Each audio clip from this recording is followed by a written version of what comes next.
invite à vous asseoir. On va partager ensemble la parole de Dieu. Gloire à Dieu parce qu'il est puissant. Amen. On le croit, on le vit. Nous devons le vivre chaque jour dans notre vie. Soyez les bienvenus, encore une fois, dans cette maison de prière, dans cette assemblée. Soyez les bienvenus aussi si vous nous suivez sur la chaîne YouTube, pour ceux qui ne peuvent pas être là le week-end ou qui travaillent. Et à ce titre, on voulait vous dire que nos cultes, nos messages seront mis en ligne sur la chaîne YouTube Église Vie et Foi tous les mardis à 19h. Donc si jamais vous n'avez pas pu être là, ou si jamais le message vous a tellement impacté que vous souhaiteriez le réécouter, sachez que le mardi soir, c'est possible sur la chaîne de l'Église. Voilà. Donc sans plus tarder, je voudrais partager une fois de plus quelque chose que le Seigneur a mis sur mon cœur. Et je ne sais pas si certains d'entre vous se rappellent du thème du message de la semaine dernière. Alors c'est bien de dire oui. Oui, on se rappelle, c'était bien. C'était sur la tentation. Ok. Et je ne sais pas si vous vous rappelez, mais au cours du message, j'avais dit une phrase, et cette phrase, le Saint-Esprit l'a utilisée pour me donner un thème dans la continuité aujourd'hui. Cette phrase était la suivante: dans notre vie, nous devons rééquilibrer tentation et inspiration. Souvent, on est tenté, on n'est pas beaucoup inspiré. Généralement, quand on est tenté, c'est quelque chose de mauvais. Quand on est inspiré, c'est quelque chose de bon. Et ce matin, je voudrais vraiment aborder avec vous ce thème de l'inspiration. Okay, on a vu la tentation la semaine dernière. Si vous n'étiez pas là, je vous invite à aller sur la chaîne YouTube et puis vous pourrez le réécouter. Aujourd'hui, on va parler de l'inspiration. Tout le monde est inspiré. Tout le monde est inspiré par quelque chose ou par quelqu'un. Dans notre vie, nous sommes tous inspirés. Je voudrais prendre l'exemple de mon fils Zachary, qui a 7 ans et demi. Son inspiration en ce moment, c'est Star Wars et les Lego. Il vit, il dort, il parle, il gesticule dans notre jardin avec des super attaques de Star Wars. C'est ce qui l'inspire. Tout le monde, à chaque âge, est inspiré par quelque chose. Et je voudrais lire un premier passage avec vous dans la Bible. Ça se trouve dans le psaume 1, et je voudrais la lire dans la version Parole de vie. Vous savez qu'il y a plusieurs versions qui sont toutes complémentaires, mais qui permettent de saisir le texte différemment sous un autre angle. Donc voici l'homme heureux, l'homme ou la femme bien sûr. Il n'écoute pas les conseils des gens mauvais, il ne suit pas l'exemple de ceux qui font le mal, il ne s'assoit pas avec les moqueurs. Au contraire, il aime l'enseignement du Seigneur et le redit jour et nuit dans son cœur. Comme un arbre planté au bord de l'eau, il donne ses fruits au bon moment et ses feuilles restent toujours vertes. Cet homme, alors ça j'aime bien, cet homme réussit tout ce qu'il fait. C'est bon ça, hein? Oh là. Cet homme ou cette femme. Hein. Pour les gens mauvais, il n'y en a pas ici bien sûr, c'est différent. Ils sont comme la paille emportée par le vent. C'est pourquoi au moment du jugement, ces gens-là ne sont pas acceptés. Aïe. Quand on lit ce passage, on se dit qu'il vaut mieux être inspiré dans la vie. Et sans plus tarder, je voudrais rentrer dans le vif du sujet en parlant de l'inspiration. Qu'est-ce que l'inspiration ? Si on regarde un petit peu la définition, l'inspiration, c'est un souffle émanant d'un être surnaturel qui apporterait aux hommes des révélations. Ça, c'est une définition religieuse, mais elle est dans le dictionnaire. C'est également un souffle créateur qui anime les artistes, les chercheurs, les musiciens, les peintres. Ce qui est intéressant, c'est cette idée de souffle. Okay, je vous demande de bien vous en rappeler parce qu'on va l'aborder. L'idée de souffle. La première chose, c'est que la Bible, la parole de Dieu, est un livre qui a été inspiré. Amen. La Bible, c'est un ensemble de livres qui a été écrit par des hommes qui ont été inspirés par le Saint-Esprit. Certains d'entre eux ont vu et ont retranscrit, certains d'entre eux n'ont pas vu et ont retranscrit. C'est la raison pour laquelle la Bible est autant critiquée par les gens rationnels, scientifiques aujourd'hui, en disant c'est pas possible qu'un livre soit cohérent alors que les gars ils se connaissaient pas, ils vivaient pas dans la même contrée. Eh ben si, ça s'appelle la foi. Amen. La Bible est un livre inspiré, nous le croyons. Dans inspiration, vous avez inspiré. Vous savez ce que ça veut dire, inspirer ? Alors histoire d'avoir de la buée sur vos lunettes là, inspirez un peu là. Après vous soufflez et puis hop, vous voyez plus rien. Ok ? Vous savez très bien que quand on inspire de l'oxygène et on recrache du CO2. Et un petit peu d'oxygène aussi, je pense. L'inspiration, c'est quelque chose qui vient de l'extérieur, l'air vient de l'extérieur, et qui rentre à l'intérieur. Ok ? L'inspiration, ça vient de l'extérieur. Et c'est ce qui nous fait dire que l'inspiration est à l'opposé de la tentation. Je ne sais pas si vous vous rappelez, mais la semaine dernière, nous avons vu que la tentation venait d'abord de l'intérieur, à cause de notre nature pécheresse, à cause de la chute d'Adam et Ève. Okay ? La tentation, c'est quelque chose qui vient d'abord de nous, de notre mauvais côté, et qui parfois est un peu attisé par l'extérieur. Et c'est quelque chose de mauvais. Alors que l'inspiration vient de l'extérieur et agit en nous. Vous avez vu, c'est diamétralement opposé. Alors, comment savoir si nous sommes inspirés ? Est-ce que ça vous intéresserait ce matin de savoir ? Comment savoir si nous sommes inspirés ? Tout simplement, je suis inspiré si ce que je fais ou ce que je dis fait du bien autour de moi. Je suis inspiré si ce que je fais, je dis bien sûr, est en accord avec la parole de Dieu et fait du bien autour de moi. On va lire un autre passage ensemble qui nous donne un exemple sur ce qu'on dit. Proverbe 10, 11, et on va lire dans la version Louis II, qu'on connaît tous. La bouche du juste, celui qui est justifié par Jésus, est une source de vie, mais la violence couvre la bouche des méchants. Si ce que tu dis est une source de vie pour ton entourage, alors tu es inspiré. Si ce que tu dis n'est pas une source de vie, alors je pense que tu as une bouche de méchant.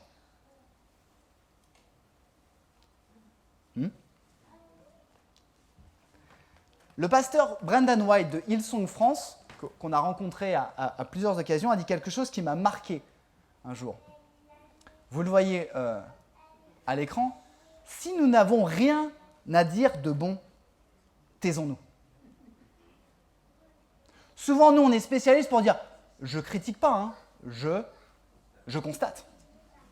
Non mais pourquoi tu dis ça ?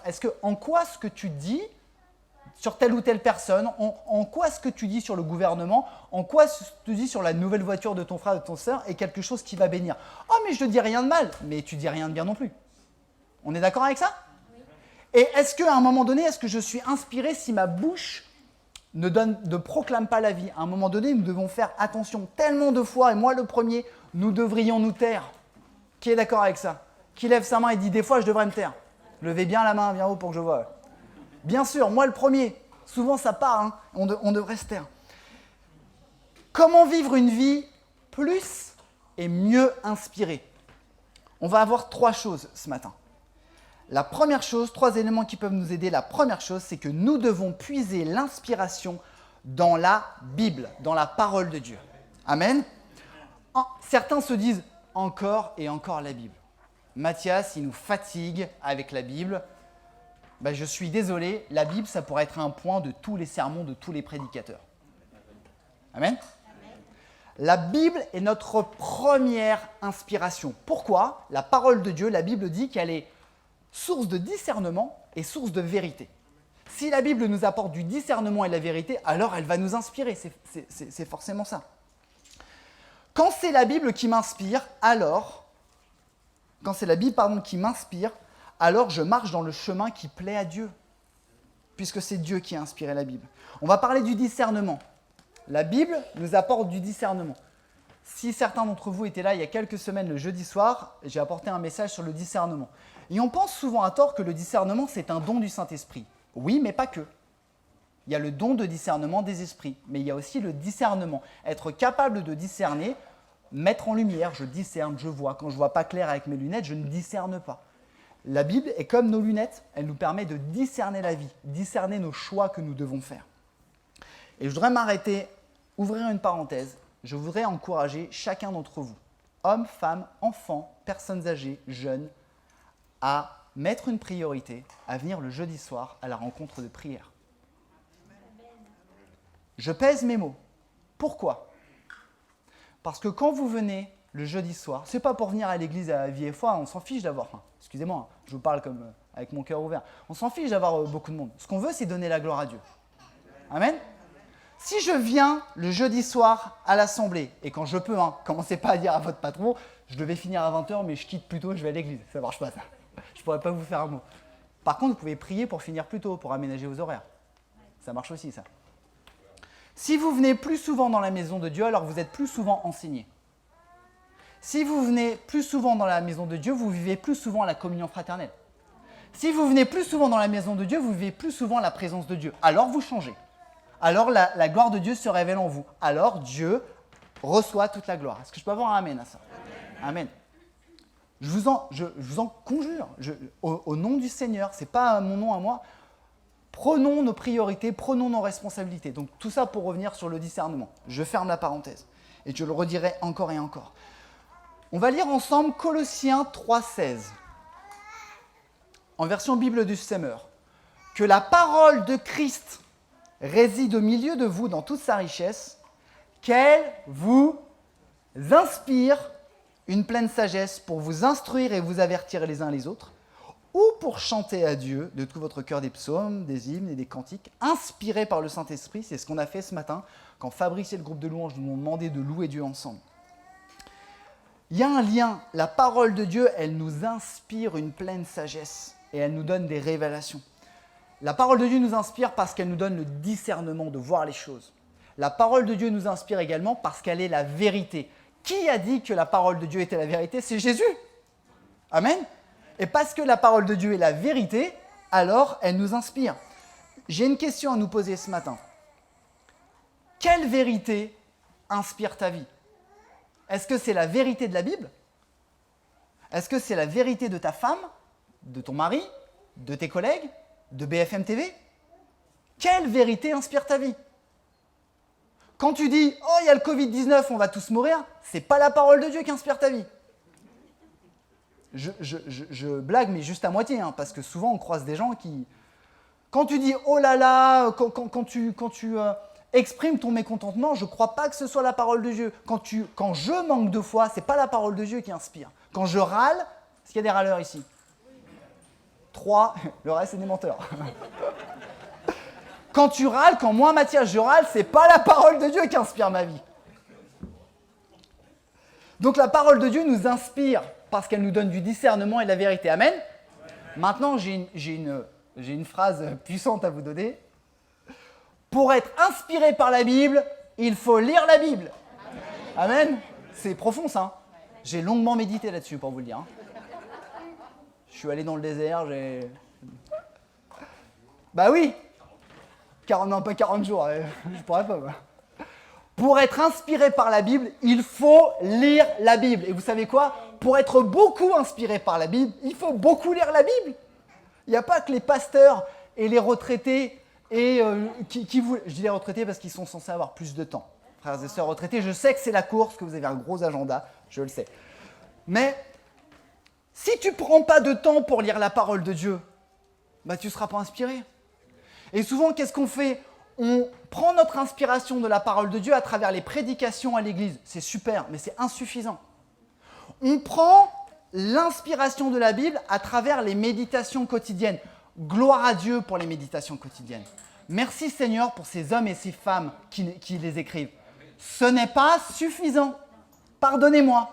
Si tu vis ta foi à travers Top Chrétien, et je bénis encore une fois, je le dis devant tout le monde, merci Seigneur pour l'œuvre d'Éric Sellerier, ce qu'il a fait, c'est génial. C'est une aide. La vraie source, c'est la parole de Dieu. Qui le croit? Qui l'accepte? Amen. Et on doit lire la parole de Dieu. Je ne vous demande pas de lire 2 heures par jour. Hein. Ce n'est pas une question de quantité, c'est une question de qualité. Et bien évidemment, les méditations quotidiennes nous font du bien. Merci pour la technologie. Et je pense qu'il y a 50 ans, ils n'avaient pas un verset qui arrivait sur le téléphone et qui sonnait pour dire « Allô, le verset est là, tu peux le lire ». C'est génial. Mais ça ne suffit pas.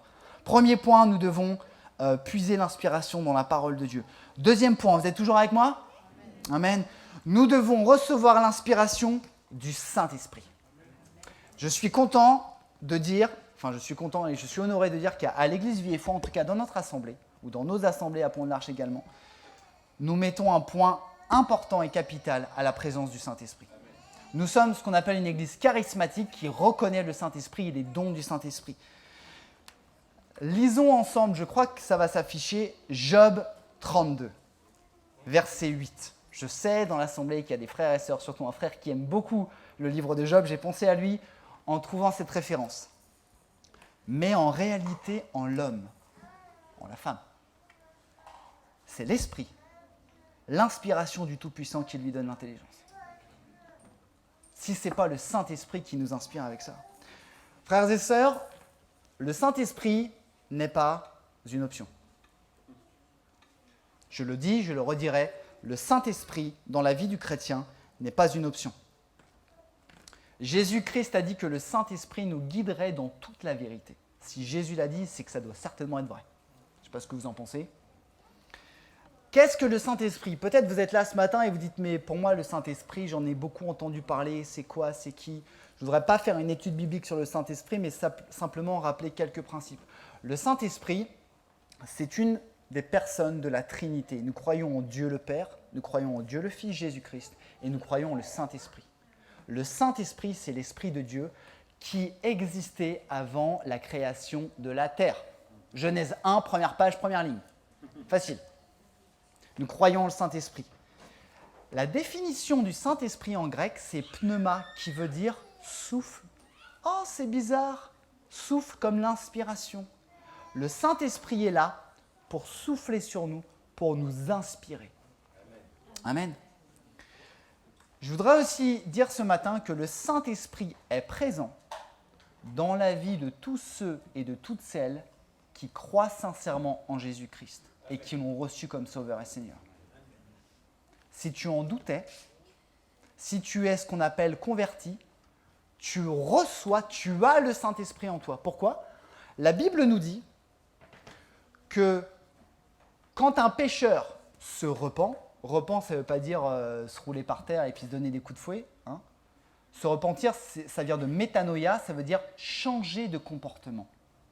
Quand un pécheur ou une pécheresse, je vais dire une pécheuse. Bon, vous m'avez compris. Quand un pécheur, un homme pas bien et une femme pas bien, se repent, c'est parce que l'Esprit de Dieu a parlé à son cœur, lui a révélé qu'il ou elle était pécheur, mais que Jésus était allé sur la croix pour lui pardonner tous ses péchés. C'est ça la définition de la conversion. Amen. Donc si tu es converti, tu as le Saint-Esprit, tu l'as reçu. Amen. Et je voudrais m'arrêter peut-être ici quelques secondes. Si vous êtes là ce matin et que vous sentez que Dieu vous parle, vous sentez qu'il se passe quelque chose dans votre corps, dans votre âme, dans votre esprit, c'est certainement que le Saint-Esprit est en train de vous parler. Et la bonne nouvelle, c'est que l'action du Saint-Esprit dans la conversion n'est pas l'œuvre d'un homme. C'est l'œuvre de Dieu. Amen. Si c'est l'œuvre d'un homme, ça s'appelle une conversion intellectuelle. C'est rien, c'est de la paille. C'est de la paille à la première épreuve, tu vas t'effondrer. Alors que si c'est le Saint-Esprit qui agit dans ta vie, alors tu est vraiment converti. Le Saint-Esprit est présent dans la vie de tous ceux qui croient, ok ? Mais il n'est pas actif de la même façon. Le Saint-Esprit est présent chez nous tous qui croyons en Jésus, mais malheureusement, il n'est pas actif de la même manière. Vous me suivez ? Prends un exemple. Nous avons tous des muscles. Vous savez que le Seigneur nous a formés avec des muscles. Vous savez à peu près, juste pour la culture, combien on a de muscles dans le corps ? Plus de 600. Ok ? On a plus de 600 muscles. Nous avons tous les mêmes muscles. Est-ce que nous les utilisons tous de la même manière ? La réponse est, c'est la même chose avec le Saint-Esprit. Et souvent on se dit, quand on fait un déménagement, quand on fait un match de foot par exemple, le lendemain on se lève, on se fait « Oh, je ne savais pas que ce muscle-là, il existait !» C'est un peu la même chose avec le Saint-Esprit.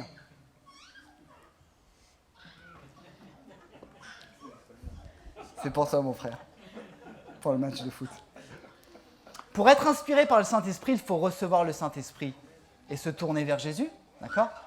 Mais il faut laisser le Saint-Esprit grandir en nous. Il faut laisser le grandir en nous. Il faut, après la conversion, après la repentance, après que tu sois peut-être passé par les eaux du baptême, c'est-à-dire reconnaître publiquement que tu crois en Jésus, il faut continuer à laisser le Saint-Esprit agir et se développer. Sinon, en fait, tu ne seras pas inspiré par le Saint-Esprit. Parce que le Saint-Esprit fait une œuvre de conversion, mais il inspire. Tu peux être converti et pas inspiré. Vous voyez ce que je veux dire ? Et je voudrais aller un petit peu plus loin et aborder 3 choses. Lorsqu'une personne est inspirée par le Saint-Esprit, alors, 3 choses. 1, elle change de caractère et développe les qualités chrétiennes. 2 Corinthiens 5, 17, vous le voyez, si quelqu'un est en Christ, est-ce qu'on peut le dire tous ensemble? Il est une... Les choses anciennes sont passées. Vous savez quoi? Le meilleur témoignage d'une conversion, c'est quand la personne qui est venue à Jésus-Christ a dit « Mon entourage m'a dit que j'avais changé ». Un frère dans l'église qui s'est converti il y a 1 an, un peu plus d'1 an, et il me dit « Mais mes amis, ils ne me reconnaissent pas, quoi ». C'est le meilleur témoignage. Et frères et sœurs, je ne veux prononcer aucun jugement, mais quand tu te dis chrétien et que tu as des problèmes de caractère, pose-toi des questions.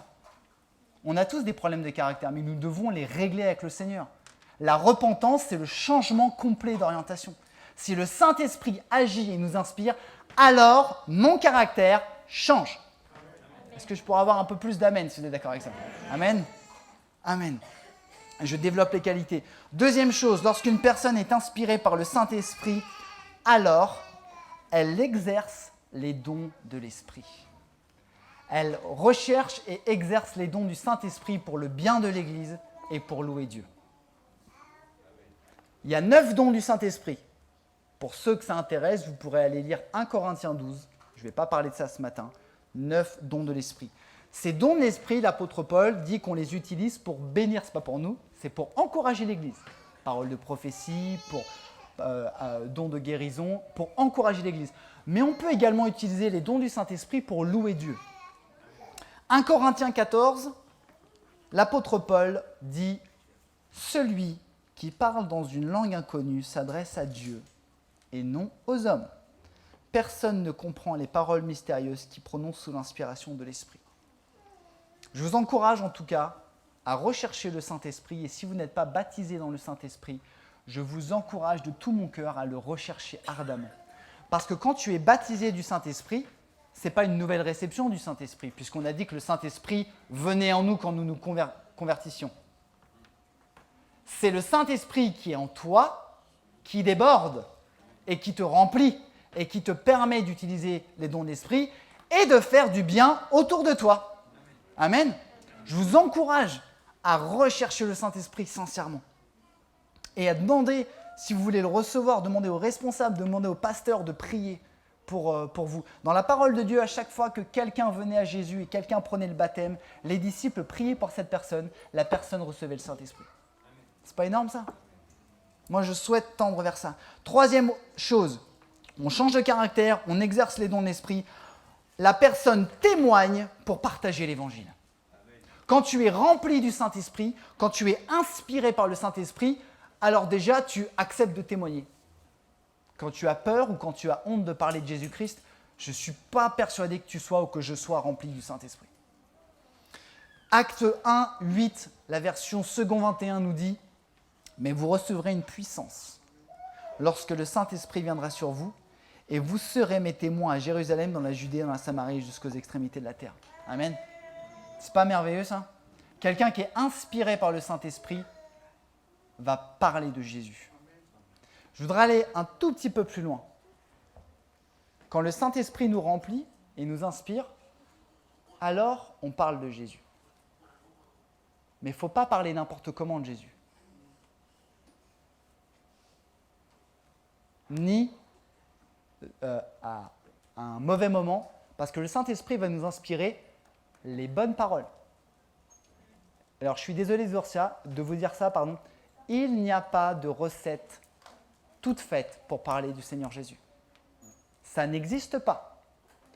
Dites à quelqu'un qui ne croit pas en Jésus, « Crois-tu que Jésus, l'agneau de Dieu, est mort pour tes péchés, sinon tu vas aller en enfer ?» Vous allez voir que la personne elle va se barrer vite fait. Ça, ce n'est pas inspiré par le Saint-Esprit, c'est inspiré par la religion. Qu'est-ce que Jésus a fait pour témoigner? D'abord, il a aimé les gens. Vous vous rappelez, pour ceux qui connaissent bien leur Bible, quand Philippe, l'évangéliste, a parlé à l'Éthiopien. Le Saint-Esprit, inspiré, Philippe, quand même inspiré. Il lui dit, va sur la route de Damas. Ok, j'y vais. Il court, il voit un Éthiopien dans un char. Il va à côté de lui. Qu'est-ce qu'il lui dit? Crois-tu que le Seigneur Jésus... Non, non. Qu'est-ce qu'il lui dit? Est-ce que tu comprends ce que tu es en train de lire? Justement, il lisait un passage de la loi et il ne comprenait pas. Philippe a été inspiré pour parler de la bonne manière pour amener l'homme à Jésus. Et vous savez ce qui s'est passé? Le gars, il a été baptisé. Vous voulez pas dire amen à ça? Vous n'avez pas soif que le Saint-Esprit vous inspire à tel point que quand vous allez rencontrer une personne qui ne connaît pas le Seigneur, vous allez avoir l'occasion de lui parler, de mettre le doigt sur quelque chose qui ne va pas dans sa vie et de lui parler de Jésus et l'amener à Jésus. Moi, j'ai à cœur ça. Souvent, on doit se dire, Seigneur, parle-moi, moi je me tais. Je me tais. Seigneur, parle-moi pour que je puisse partager ton amour. Et souvent, il n'y a pas besoin de dire, faisons les choses, montrons l'amour. Avec ces 3 choses, on peut voir si on est inspiré par le Saint-Esprit. Et on peut résumer ces 3 choses par ces 3 mots. Si je suis inspiré par le Saint-Esprit, alors je dois changer, alors je dois exercer, alors je dois témoigner. Je nous invite à regarder ces 3 mots et à sonder notre vie. Et à dire, est-ce que je suis vraiment inspiré? La réponse pour ma vie, c'est pas assez. Largement pas assez, Mathias. Et le Saint-Esprit veut que nous fassions ça. Quand je suis inspiré par le Saint-Esprit, alors je change. J'exerce et je témoigne. Je voudrais aborder un dernier point. Si on doit prendre l'inspiration dans la parole de Dieu, mais on doit également puiser notre inspiration par le Saint-Esprit, nous devons également puiser l'inspiration dans notre entourage. Tout le monde, c'est clair, ne peut pas nous inspirer. Vous savez, vous voyez ce que c'est une relation toxique?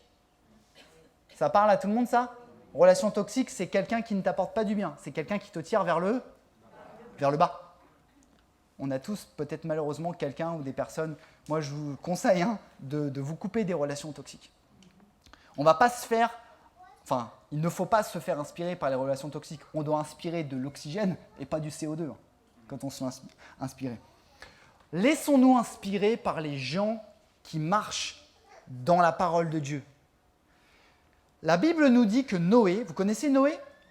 Monsieur qui a construit un petit bateau là, qui a mis des animaux dedans, qui est resté quasiment 1 an enfermé. Noé était un homme juste et irréprochable au milieu de ses contemporains. Et il conduisait sa vie sous le regard de Dieu. Moi, j'aurais aimé avoir Noé comme ami. Noé, j'aurais pris exemple sur lui. Pour puiser l'inspiration dans notre entourage, nous devons apprendre à reconnaître les qualités chrétiennes chez les personnes. Et vous savez quoi? C'est un apprentissage de l'humilité. Parce que mon frère, peu importe, mon frère Fabrice, c'est plus facile pour moi de reconnaître ses défauts que ses réelles qualités. C'est humain, c'est en moi, le péché est en moi, facile critiquer, facile.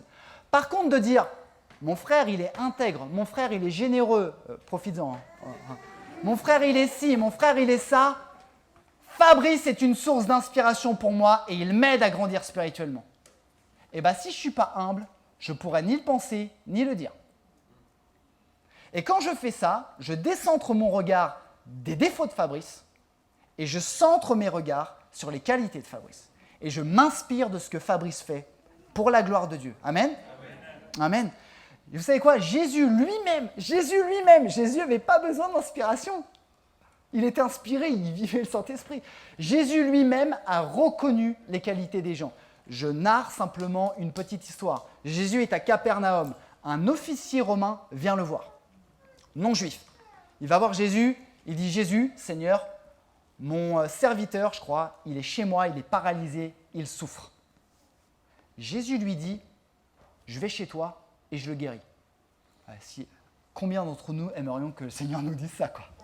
Je viens chez toi et je le guéris. Cet officier romain dit à Jésus « Non, je ne suis pas digne de te recevoir. » Pourquoi? Parce que quand un juif allait chez un non-juif à l'époque, il était impur. Il s'est dit « Moi, je suis un païen, je ne suis pas digne de t'accueillir. Mais dis un mot, toi, Jésus de Nazareth, dis un mot et mon serviteur, il va être guéri. » Dis un mot. Le gars, il n'est pas croyant. Ok? On va lire ensemble le passage. Je crois qu'il va s'afficher. Matthieu 8, 10. En entendant cela, Jésus fut rempli d'admiration. Jésus fut rempli d'admiration pour le gars, comment? Et s'adressant à ceux qui le suivaient, il dit vraiment, je vous l'assure, chez personne en Israël, je n'ai trouvé une telle foi. Si Jésus a reconnu les qualités de son entourage, pourquoi ne le ferions-nous pas? Au lieu de critiquer, c'est tellement facile de critiquer, tellement facile de reconnaître « Ah oui, les qualités de tel ou tel pasteur. Ah oui, Joyce Meyer, c'est une femme géniale. Mais gloire à Dieu pour Joyce Meyer, mais elle habite à 7000 km de chez toi. Ah oui, peu importe tel pasteur, mais juste ton frère ou ta sœur qui est juste à gauche, là, que tu vois tous les jeudis soirs quand tu viens à la prière. Reconnais-le. Et puis gloire à Dieu pour les grands théologiens. Amen. Si nous arrêtions de regarder les défauts chez les gens, pensons à des personnes de notre entourage. Pense à ta femme, ton mari, ton père, ta mère, tes amis. Pense à des gens qui sont autour de toi et commence à regarder leurs qualités chrétiennes. Et tu vas te dire, finalement, je n'avais pas vu ça. Moi, je suis le premier à regarder les défauts de ma femme. Et elle en a. Non, je rigole. Mais ma femme peut, va et doit m'enseigner par les qualités qu'elle a. Merci Mélanie. C'est pas Mélanie ma femme, hein, c'est tellement facile, c'est tellement facile. Commençons à regarder. Vous savez quoi, le jour où on commencera à faire ça dans l'église locale, parce que l'église c'est simplement un groupe de chrétiens, hein, ben, en fait il n'y aura plus de place pour la critique. Voilà. On a beaucoup de travail à faire. Je voudrais conclure. Attention aux excès. On doit être inspiré. Le pasteur Brendan White, encore une fois, a dit une phrase qui m'a beaucoup parlé. Nous sommes spirituels, pas bizarres. Nous devons être spirituels et pas bizarres. Vous voyez ce que je veux dire? Vous connaissez autour de vous des gens bizarres? Vous ne tournez pas vers la personne à côté de vous. Nous devons être spirituels et pas bizarres. La clé de la réussite de la vie chrétienne, frères et sœurs, c'est l'équilibre, le savant équilibre dans notre vie. Ne soyons pas austères, ne soyons pas sectaires, mais ne soyons pas extravertis ou extravagants. C'est mauvais d'être austère, c'est mauvais d'être extravagant. Les deux sont mauvais. Le bon, c'est l'équilibre, c'est l'Esprit de Dieu qui agit. Et quand le Saint-Esprit te parle, alors c'est un esprit de discipline et de vérité, mais de puissance. Amen. La vie d'inspiration, et je termine par cette phrase-là, si tu désires vraiment vivre une vie d'inspiration, je préfère te dire tout de suite que c'est une vie risquée et c'est une vie d'humilité. C'est une vie risquée parce qu'en fait, tu vas te baser sur des choses que tu ne vois pas, tu vas te baser sur le Saint-Esprit, tu vas te baser sur des promesses d'un livre que tu ne peux pas vérifier, si ce n'est en le vivant. Et c'est une vie d'humilité parce que quand tu commences à regarder les qualités des gens autour de toi et à t'en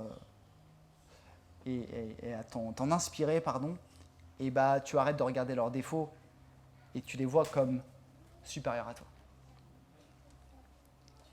Je termine par un tout petit message. J'ai un frère qui est venu me voir, je ne le citerai pas, parce que je sais qu'il n'est pas à l'aise en public. Il est venu me voir jeudi soir pour témoigner, et si jamais un jour vous vivez quelque chose de puissant, on vous encourage ici à témoigner, parce que le témoignage, c'est quelque chose de puissant aussi. Et il me dit, Mathias, j'ai reçu, un jour, je venais à l'église, j'étais pas bien dans mon dos, et j'ai reçu par le Saint-Esprit que j'allais perdre ma canne et j'allais plus avoir mal dans le dos. J'ai entendu. Vous savez, la petite voix qu'on entend des fois. Ce frère a décidé d'y croire. Et vous savez quoi? Bizarrement, mais c'est juste une coïncidence, il a perdu sa canne. Et sa douleur au dos a disparu. C'est bien ça, mon frère? C'est bien ça? Et si jamais il n'avait pas décidé d'écouter cette voix, s'il n'avait pas cru en cette voix, s'il avait dit non, mais c'est moi, je la mets de côté, qu'est-ce qui se serait passé? Il n'aurait pas été inspiré. Frères et sœurs, le Saint-Esprit nous inspire tous et toutes. Si le Saint-Esprit de Dieu est en toi, alors le Saint-Esprit de Dieu te parle. Fais-lui confiance. Fais-lui confiance. Est-ce qu'on peut prier ensemble? Est-ce qu'on peut se mettre devant le Seigneur?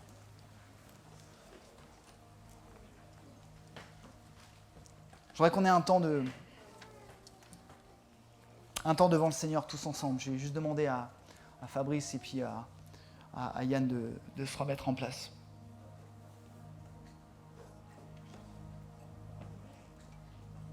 Vraiment, mettons-nous devant le Seigneur et en tout cas, moi, c'est ce que je vous conseille de faire. La première chose que nous devons faire, c'est demander pardon au Seigneur parce que nous ne sommes pas inspirés, nous ne sommes pas assez inspirés.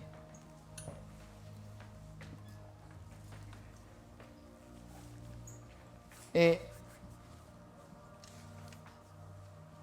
je voudrais ce matin que s'il y a des personnes dans ce lieu, dans cette assemblée locale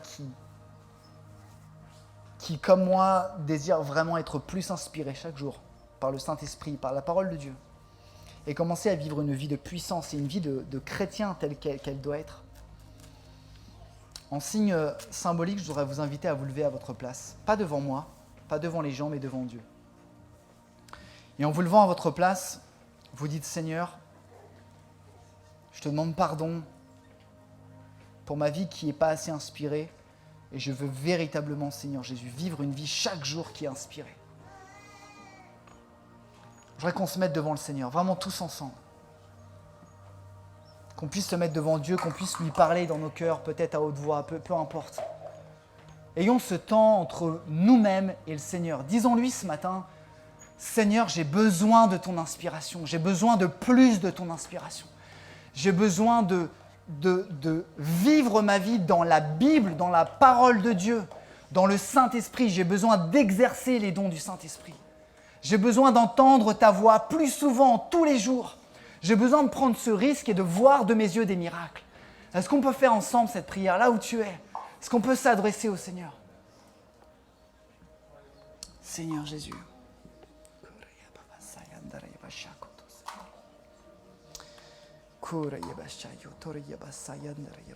Laissons-nous vraiment inspirer maintenant par le Saint-Esprit.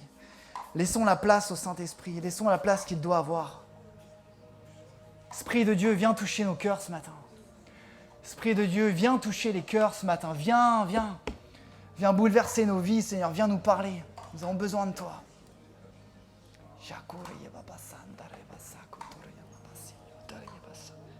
Prenons ce temps avec le Seigneur. Seigneur Jésus. Seigneur, j'ai besoin de toi. Seigneur, j'ai besoin de toi. Respirons ce matin. Inspirons dans le Saint-Esprit, vraiment ce matin. Laissons le Saint-Esprit nous parler.